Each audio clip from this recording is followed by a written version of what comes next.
In 2009, deep in the sweltering Serra coal mine of Colombia, a team of paleontologists sifted through layers of ancient rock. They were pulling out the compressed remains of a rainforest that existed about 60 million years ago, right after the dinosaurs blinked out. But what they pulled from the earth stopped them cold. A vertebra, massive, thicker than a human wrist. At first, paleontologists did what any reasonable scientist would do when they see huge broken bones in tropical Paleocene rock. They assumed they were crocodiles. Crocodilians were the giants of those ancient swamps. And the idea of a reptile the size of a bus already felt like pushing credibility as far as it could go. But something was off. The bones were the wrong shape. The curves didn't match the typical crocodile vertebrae catalog researchers knew so well. Then came the shock. These weren't crocodile vertebrae. They were snake vertebrae. And not just any snake. This was Titanoboa. See, Serra isn't just any fossil site. It's a time capsule. A complete Paleocene rainforest sealed by a sudden burial of mud and ash. Leaves, fish, turtles, entire snapshots of an ancient world preserved in stunning detail.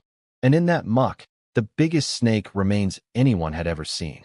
As the team recovered more vertebrae, dozens of them, along with ribs and associated fauna, one thing became undeniable. This wasn't a fluke or an exaggeration. The fossils were consistent, enormous, and unlike anything in the record. What emerged was a portrait of an animal so large that it instantly reset the upper bound of what a snake could be. News hit like a thunderclap. When the research team first measured the vertebrae, they ran the numbers again and again, convinced the calculations had to be wrong. But they weren't. The measurements pointed to a snake more than 15 meters long. Researchers were stunned. If those numbers were real, Titanoboa wasn't just a big snake. It was the largest land predator on Earth after the dinosaurs. Its size implied Paleocene ecosystems far hotter, far denser, and far more competitive than scientists had imagined. A creature this massive could only exist in a world pushing biology to its limit. What kind of planet grew monsters like this? Titanoboa was absurdly large. The most conservative estimates put it at about 42 feet long, but some estimates go as high as over 50 feet, and it weighed somewhere between 2,000 and 2,500 pounds.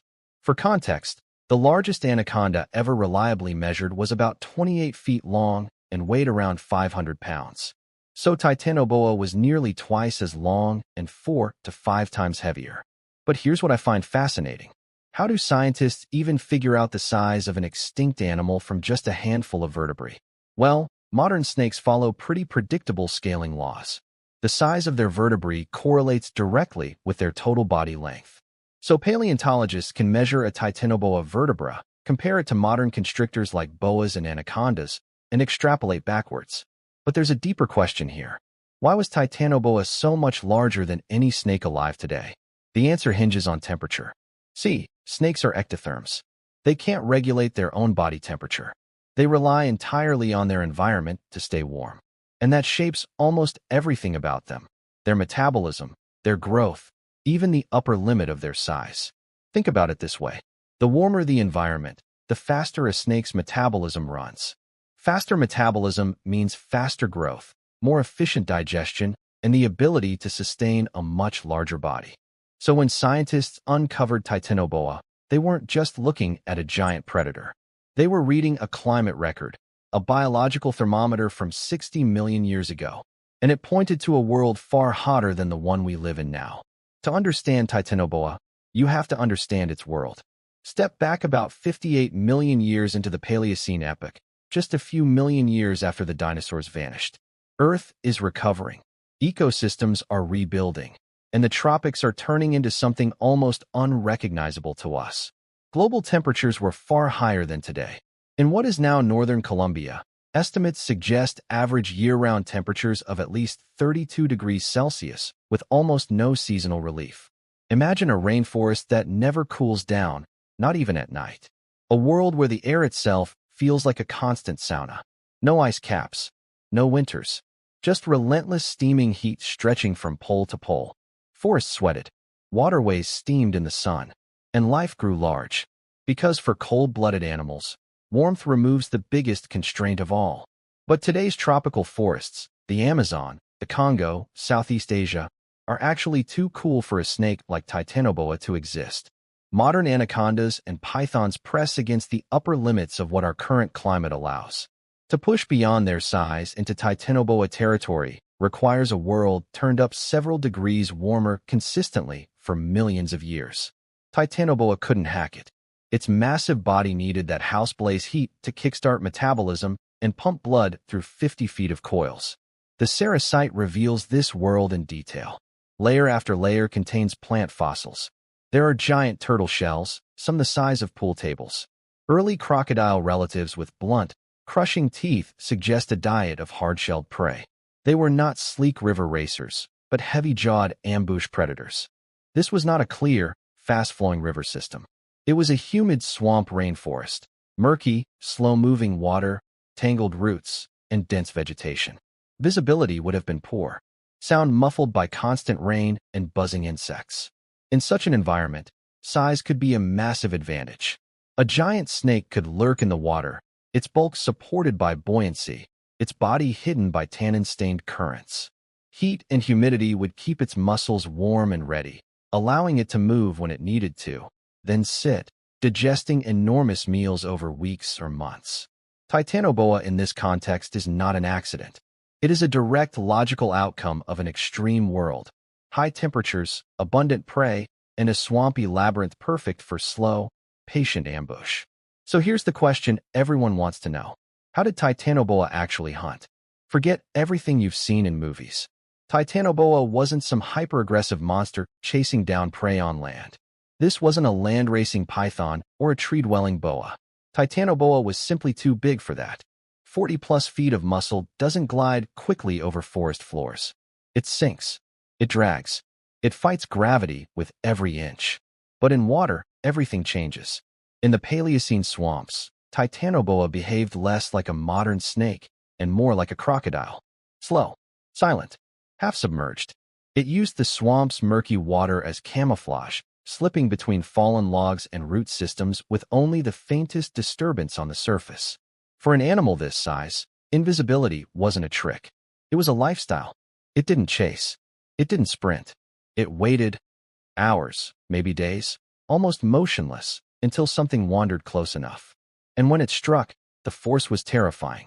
Biomechanical models estimate that Titanoboa could exert well over 400 psi of constriction pressure, more than enough to crush a crocodile's ribs in an instant.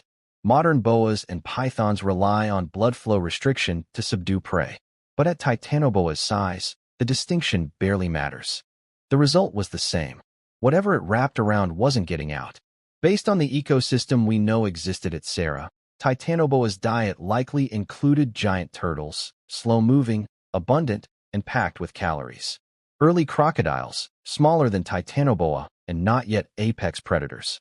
Large fish common in river systems. Possibly early mammals, though mammals were still relatively small in the Paleocene. Any that ventured too close to the water's edge would have been fair game. Water wasn't just its hunting ground. It was its lifeline. The buoyancy of water supported its massive weight. Without it, Titanoboa would have struggled to move efficiently on land. Its internal organs would have been compressed by its own body mass, making breathing difficult, digestion slow, and movement exhausting. And perhaps most importantly, water helped regulate its body temperature. Snakes absorb heat from their surroundings. And in the sweltering Paleocene climate, water provided a way to stay cool when necessary, while still maintaining the high metabolic rate needed to sustain such a large body. So when you imagine Titanoboa, don't picture it slithering across land like a nightmare serpent. Picture it gliding silently through dark water, eyes just above the surface, waiting for the perfect moment to strike. So if Titanoboa was such a successful predator, perfectly adapted to its environment, why isn't it still around? The world changed, and Titanoboa couldn't. After the Paleocene epoch, Earth began to cool, gradually at first, then more rapidly, seeing average global temperatures drop by several degrees Celsius over a few million years. And for an ectothermic giant like Titanoboa, that was a death sentence. Here's the thing about being cold-blooded. Your metabolism is directly tied to environmental temperature. When it gets colder, your metabolism slows down. Digestion takes longer. Movement becomes sluggish. Growth rates plummet. For a creature as large as Titanoboa, this was catastrophic. It needed enormous amounts of food just to maintain its body mass. But with a slower metabolism, it couldn't hunt as effectively. It couldn't digest prey fast enough. It couldn't grow large enough to compete. Essentially, Titanoboa starved in slow motion. But it wasn't just temperature.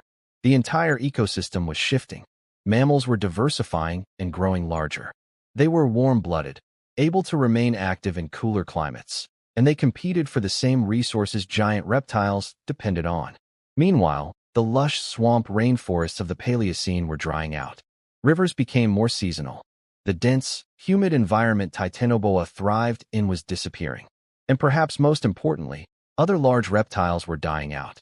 The giant turtles, the massive crocodiles, the entire food web that supported Titanoboa was collapsing.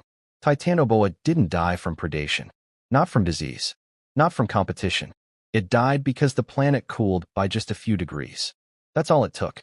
A small shift in global climate, and the largest snake that ever lived simply stopped existing. And that should make us think, because climate doesn't just shape ecosystems. It defines the upper and lower limits of what life is even possible. Titanoboa was a creature that should never have existed. Too big, too heavy, too dependent on a world that was always destined to change. But for a brief moment in Earth's history, all the conditions aligned perfectly. And for millions of years, the largest snake that ever lived ruled the swamps of ancient Colombia. And then, just as quickly as it appeared, it vanished, leaving behind only bones and questions. See, asking for support always feels a little awkward, so I'll keep this brief. Creating these videos is a labor of love. I want to push the boundaries of what this channel can be: richer visuals, deeper research, and stories that truly spark wonder. But quality takes time.